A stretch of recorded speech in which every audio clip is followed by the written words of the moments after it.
भारत में आंग्ल फ्रेंच शत्रुता में निम्नलिखित में से कौन सी लड़ाई निर्णायक सिद्ध हुई?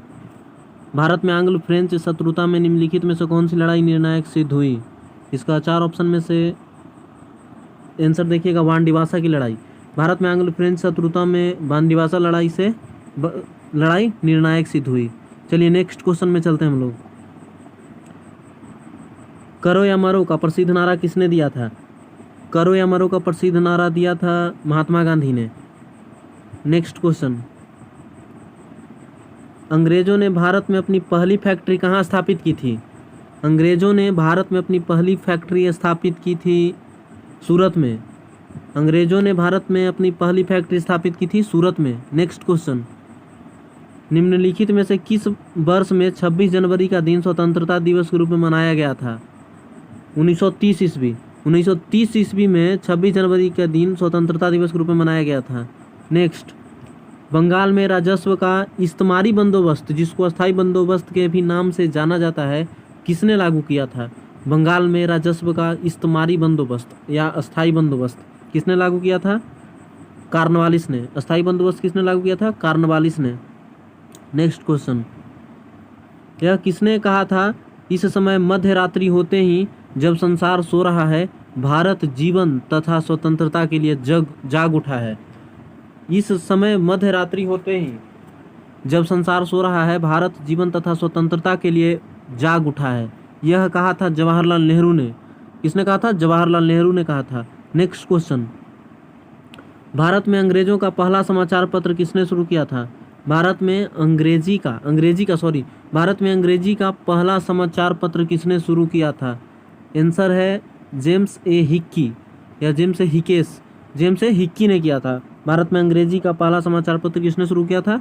जेम्स ए हिक्की ने शुरू किया था। नेक्स्ट, किस गवर्नर जनरल के काल में पंजाब को ब्रिटिश साम्राज्य में मिलाया गया था? किस गवर्नर जनरल के काल में पंजाब को ब्रिटिश साम्राज्य में मिलाया गया था? इसका आंसर है लॉर्ड डलहौजी। लॉर्ड डलहौजी के काल में पंजाब को ब्रिटिश साम्राज्य में मिलाया गया था। पंजाब को ब्रिटिश साम्राज्य में मिलाया गया था लॉर्ड डलहौजी के काल में। नेक्स्ट क्वेश्चन, निम्नलिखित में से किसको डेजर्ट फॉक्स कहा जाता है? निम्नलिखित में से किसको डेजर्ट फॉक्स कहा जाता है? डेजर्ट फॉक्स कहा जाता है जनरल रोमेल को। डेजर्ट फॉक्स कहा जाता है किसे? जनरल रोमेल को। डेजर्ट फॉक्स किसे कहा जाता है? जनरल रोमेल को कहा जाता है। निम्नलिखित में से किसको डेजर्ट फॉक्स कहा जाता है? जनरल रोमेल को। जनरल रोमेल को। निम्नलिखित संधियों को क्रमानुसार रखिए। सबसे पहले कौन? चारों को ऑप्शन के अनुसार काल क्रमानुसार रखना है। आंसर है इसका 4-3-2-1। 4-3-2-1। पहला है सालाबाई की संधि, दूसरा है श्रीरंगपट्टनम की संधि, और तीसरा है बसीन की संधि, और चौथा फिर अमृतसर की संधि। पहले सालाबाई की संधि, फिर श्रीरंगपट्टनम की संधि, उसके बाद बसीन की संधि, और फिर अमृतसर की संधि। नेक्स्ट क्वेश्चन में आइए, मदुरई तक सफलतापूर्वक बढ़ने वाला दिल्ली का जनरल कौन था? मदुरई तक सफलतापूर्वक बढ़ने वाला दिल्ली का जनरल कौन था? मदुरई तक बढ़ने वाला दिल्ली का जनरल मलिक काफूर। मदुरई तक सफलतापूर्वक बढ़ने वाला दिल्ली का जनरल कौन था? मलिक काफूर था। मलिक काफूर। नेक्स्ट क्वेश्चन, भारत सरकार अधिनियम 1919 को एक और नाम से जाना जाता है, वह क्या है? भारत सरकार अधिनियम 1919 को एक और नाम से जाना जाता है, वह है मॉन्टेग्यू-चेम्सफोर्ड सुधार। मॉन्टेग्यू-चेम्सफोर्ड सुधार को भारत सरकार अधिनियम 1919 के नाम से और जाना जाता है। नेक्स्ट 13 नंबर क्वेश्चन, भारतीय राष्ट्रीय कांग्रेस का जनक किसे कहा जाता है? भारतीय राष्ट्रीय कांग्रेस का जनक कहा जाता है एओ ह्यूम को। किसे कहा जाता है? एओ ह्यूम को कहा जाता है। भारतीय राष्ट्रीय कांग्रेस का जनक एओ ह्यूम। नेक्स्ट क्वेश्चन 14 नंबर, सन 1916 ईस्वी में कलकत्ता में होम रूल लीग की स्थापना किसने की थी? सन 1916 ईस्वी में कलकत्ता में होम रूल लीग की स्थापना की थी एनी बेसेंट ने। सन 1916 ईस्वी में कलकत्ता में होम रूल लीग की स्थापना किसने की थी? एनी बेसेंट ने किया था। नेक्स्ट, सविनय अवज्ञा और करों का भुगतान न करने के लिए महात्मा गांधी को प्रेरणा किससे मिली थी? सविनय अवज्ञा और करों का भुगतान न करने के लिए महात्मा गांधी को प्रेरणा किससे मिली थी? थौरा से। किससे मिली थी? थौरा से। सविनय अवज्ञा आंदोलन और करों का भुगतान न करने के लिए महात्मा गांधी को प्रेरणा किससे मिली थी? थौरा से। थौरा। नेक्स्ट, गांधी जी से दक्षिण अफ्रीका में मिलने के लिए निम्नलिखित में से कौन गया था? गांधी जी से दक्षिण अफ्रीका में मिलने के लिए निम्नलिखित में से कौन गया था? गोपाल कृष्ण गोखले गए थे। कौन गया था? गोपाल कृष्ण गोखले। गांधी जी से दक्षिण अफ्रीका में मिलने गए थे गोपाल कृष्ण गोखले। नेक्स्ट क्वेश्चन, भारत की संविधान सभा का संवैधानिक सलाहकार कौन था? भारत की संविधान सभा का संवैधानिक सलाहकार थे BN राव। कौन? Sir BN Rao. भारत की संविधान सभा का संवैधानिक सलाहकार कौन था? Sir BN Rao. Next question, स्वतंत्र भारत की लोकसभा का पहला अध्यक्ष कौन था? स्वतंत्र भारत की लोकसभा का पहला अध्यक्ष जीबी मावलंकर। कौन? GB Mavalankar. GB Mavalankar. Next question, नमक सत्याग्रह किस वर्ष में हुआ था? नमक सत्याग्रह हुआ 1930 में। नमक सत्याग्रह किस वर्ष में हुआ था? 1930 ईस्वी में। नेक्स्ट क्वेश्चन, कलकत्ता विश्वविद्यालय किस शैक्षिक रिपोर्ट के माध्यम से अस्तित्व में आया था?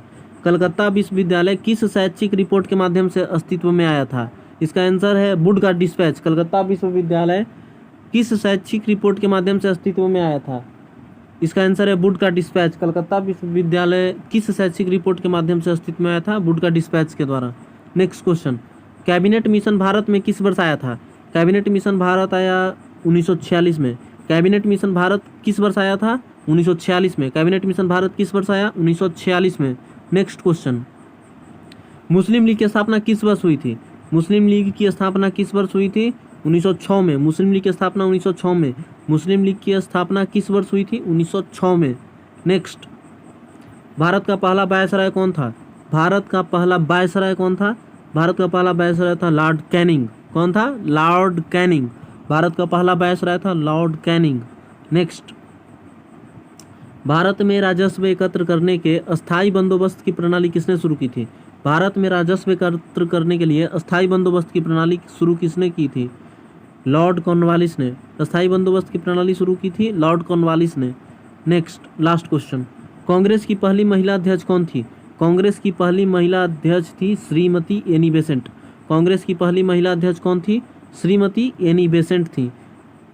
ठीक है फ्रेंड्स, आज के इस वीडियो में सिर्फ 25 सवाल और नेक्स्ट वीडियो में 25 सवाल। तो एक दिन में कम से कम आपको यहाँ से 100 से 200 सवाल तक देखने को मिल जाएंगे। तो चलिए देर न करते इस वीडियो की शुरुआत करते हैं। अगर आप को अब ख़त्म करते हैं। अगर आपको ये वीडियो अच्छा लगा हो तो चैनल को सब्सक्राइब करिए, वीडियो को लाइक करिए और ज़्यादा से ज़्यादा शेयर करिए, ताकि हमें प्रेरणा मिलती है आप लोगों के लाइक और कमेंट से और सब्सक्राइब करने से, कि हम और आपके लिए और बेहतरीन वीडियो लाएं। तो चलिए, धन्यवाद। आज के वीडियो में सिर्फ इतना ही।